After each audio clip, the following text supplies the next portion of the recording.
So welcome to Between Two Priests. And before we get going,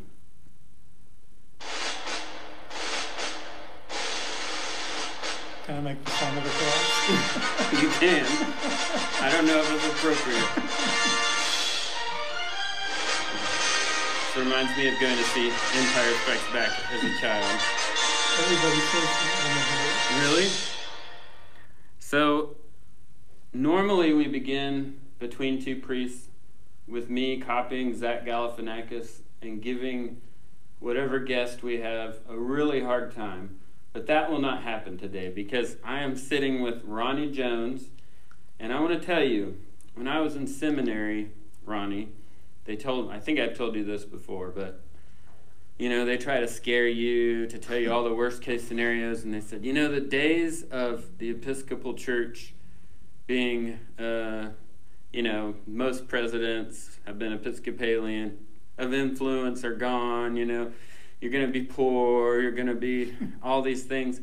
And then when I became the rector at Emmanuel Shawnee, and the first Christmas rolled around, and I opened the envelope, and there was a movie pass to Jones Theaters from Ronny Jones for my family, and I took a picture of it and put it on my seminary page and sent it to all my friends, and I said, guys, the perks have not died. They're still alive and well, so no hard time from me today, but you can thank my dad for that. That's what he did. So we've carried that on.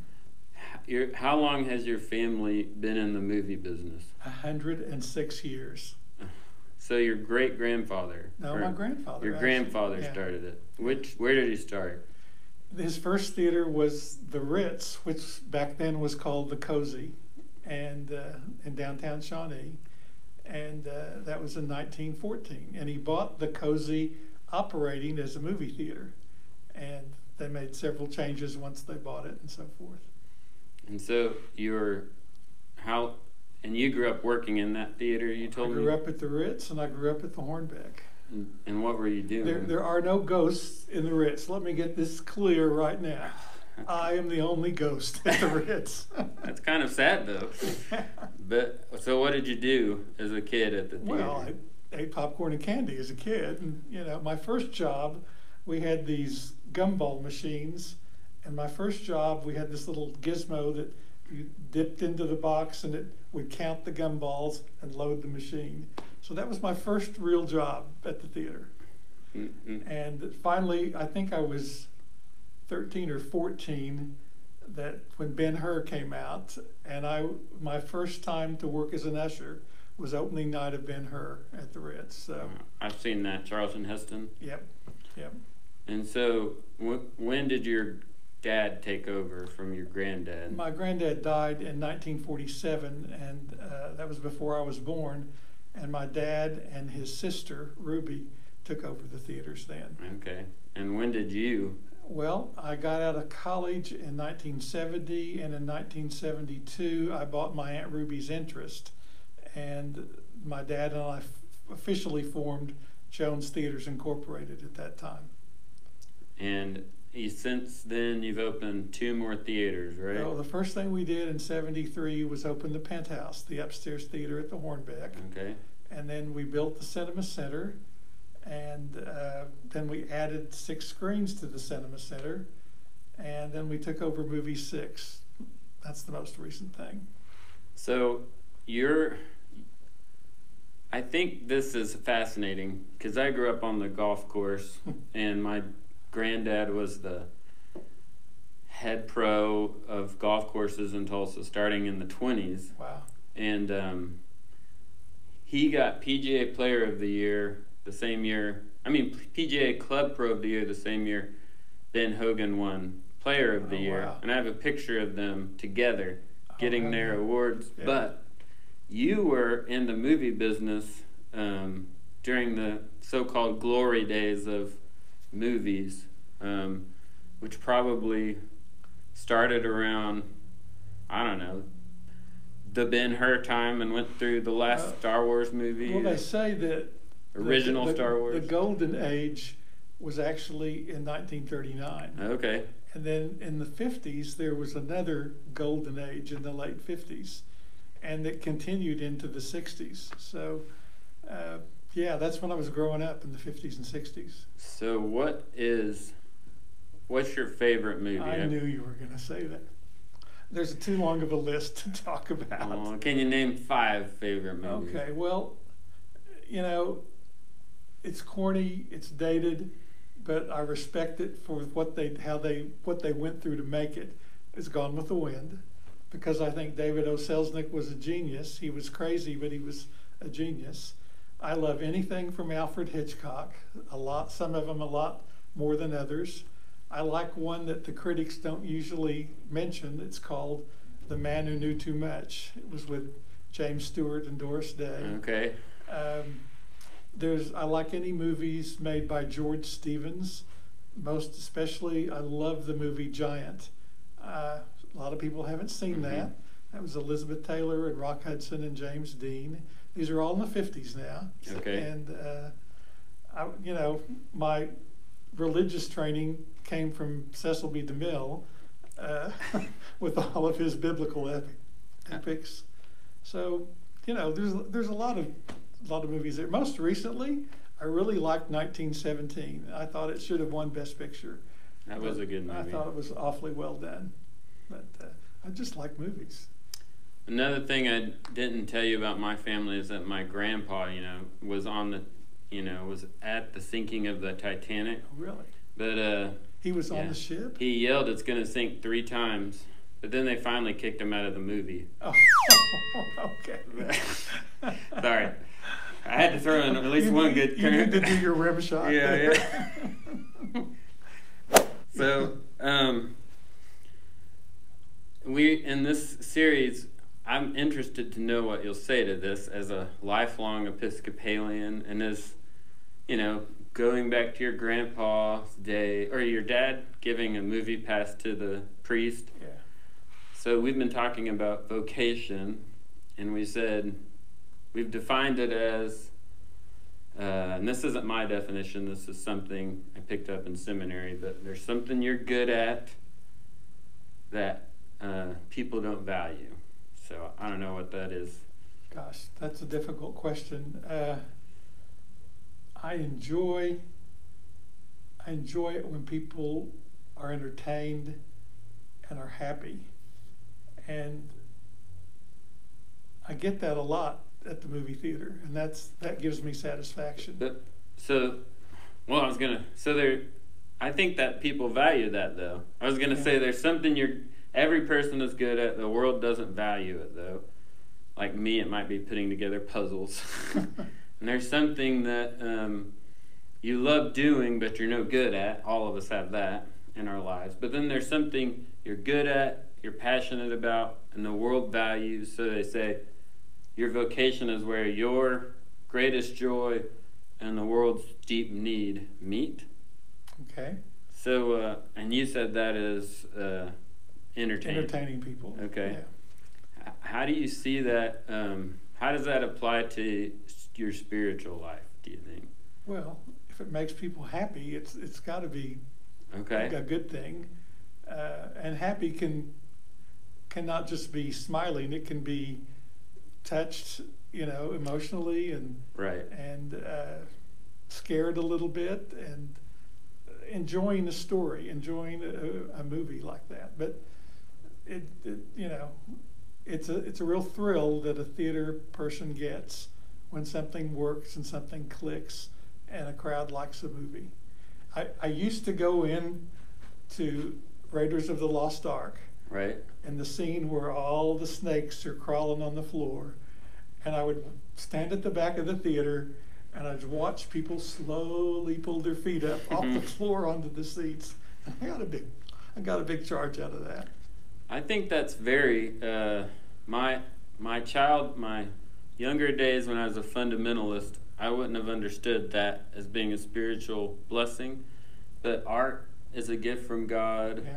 Story is definitely a gift from God. And that's what makes us human, when we can tell a story and it lets people have a window into our lives And get to share it with somebody. Yeah. Yeah, that's right. That's right. So you also have a passion for theater. I do. When I was between my freshman and sophomore year in college, I was home for the summer, and your first year back after high school and college, all your friends are scattered, and I had a good friend, Carol Cutlip, and by the way, she was an Episcopalian, and she was working at the theater, and we were both bored, and we decided we wanted to do a play. And how old were you? I was 18, I guess. 18. Yeah. And Carol was also. We were in the same class. So we contacted a former drama teacher, Pat Snyder, and said, we want to do a play. What can we do this summer? We're bored. And she said, well, let's start a little theater. And we had no clue what a little theater was. So our first play was actually here at this church in the parish hall. And we put that play together in a matter of 4 weeks. And the play that was chosen was about Episcopal priests in a vicarage. It was called See How They Run, but it was a British play, so Church of England. And luckily we could find all the costumes here.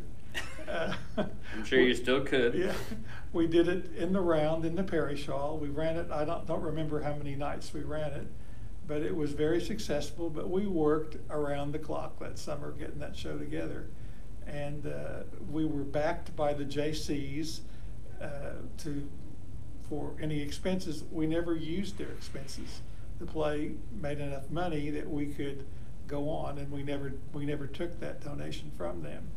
So eventually we incorporated, the whole community really got behind it because it was so much fun and it was working. Mm-hmm. The next play we did was in